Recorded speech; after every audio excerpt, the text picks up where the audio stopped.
ఏంటండి ఆలోచిస్తున్నారు? ఉదయం కోళ్ళని ఎక్కడ పంపేవేంటి? నేను బయటికి వెళ్ళేటప్పుడు అటువైపుకి వెళ్ళింది, తిరిగి నేను వచ్చేటప్పటికి ఇంటికి వచ్చింది. ఏం లేదండి, కూరలో కరివేపాకు లేదని వీరమని అక్క వాళ్ళ ఇంటికి వెళ్ళి తెమ్మన్నాను.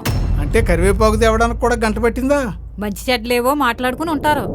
చూడు సునందా, ఇంట్లో ఏ వస్తువు లేకపోయినా నాకు చెప్పాలని చెప్పాను కదా. చెప్పడం మర్చిపోయానండి.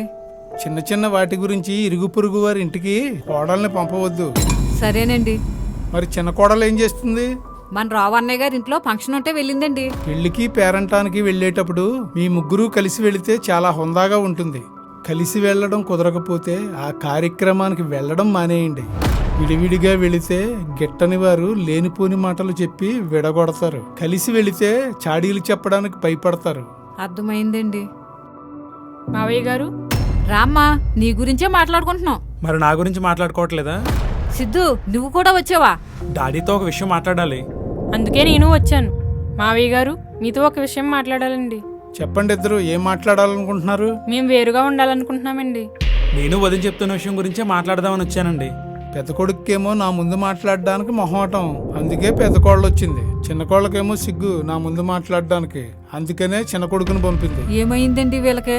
నాకేం అర్థం కావడం లేదు. మీరిక్కడ ఉండడానికి ఏం తక్కువైంది? తక్కువైందని కాదండి, మాకెందుకు అలా అనిపించింది. మా వాటా మాకు పంచితే. ఇప్పుడైతే వాటాలు లేవు. ఇల్లు కట్టిన అప్పు ఇంకా తీరలేదు. మన 3 ఫ్యామిలీలు కలిసి ఉండడానికి సరిపడే ఇల్లు కట్టాను. ఇప్పుడు మీరు బయటికి వెళ్ళిపోతే ఆ అప్పు ఎలా తీరుతుంది? ఈ ఇంటి మీద అప్పు తీరే వరకు ఎవరికి ఏమీ పంచను. మీరింటి నుంచి బయటికి వెళితే నా నుంచి ఏ సహకారము ఉండదు.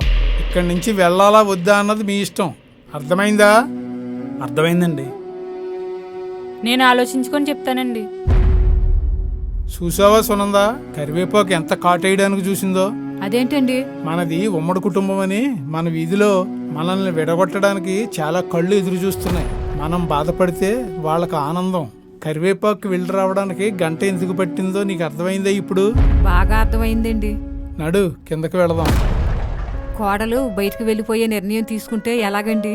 పెద్ద కోడలో చాలా తెలివైంది, అందుకనే ఆలోచించుకుని చెప్తానంది.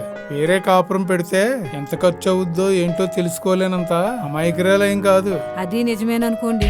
మావయ్య గారు, నేను తోడుకోడలో ఆలోచించుకున్నామండి. మిమ్మల్ని వదిలి ఉండలేమేమో అనిపిస్తుంది. మేము ఎక్కడికి వేరేగా వెళ్ళం, ఇక్కడే ఉంటాం. అందరం కలిసే ఉందామండి. గిన్నెడు పాలులో ఒక చుక్క నిమ్మరసం వేస్తే ఎలా విరిగిపోతాయో పచ్చని సంసారంలో చెప్పుడు మాటలు ఎలా చిచ్చు పెడతాయి. ఈసారి ఎక్కడికి వెళ్ళినా అందరం కలిసే వెళ్దాం. అందుకే అంటారు కలిసి ఉంటే కలదు సుఖం అని.